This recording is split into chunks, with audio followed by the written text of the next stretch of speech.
Praise the Lord. எலியாவை குறித்து எல்லாருக்கும் தெரியுங்க.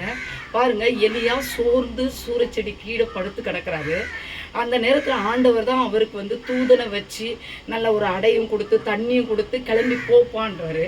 அவ்வளவு தூரம் போன பிறகு அங்கே போயிட்டு ஒரு கிபிக்குள்ள அவர் உட்காரும் போது எவ்வளோ சோர்ந்து உட்கார்ந்துருப்பார் கொஞ்சம் பாருங்க. அந்த நேரத்தில் ஆண்டவர் மறுபடியும் சொல்றாரு, எலியாவே உனக்கு இங்கே என்ன வேலைன்னு சொல்றாரு. இது எதை குறிக்குது தெரியுங்களா? இன்னைக்கு நமக்கு ஒரு சிச்சுவேஷன் பிடிச்சிருக்கு, ஒரு வீடு பிடிச்சிருக்கு, ஒரு வேலை பிடிச்சிருக்கு, இல்லை ஒரு ஃப்ரெண்டு எனக்கு பிடிச்சிருக்காங்க, இந்த இடத்துல இருந்தால் எனக்கு நல்லா இருக்கும் நாமளும் சொந்தமாக முடிவெடுக்கிறோம்.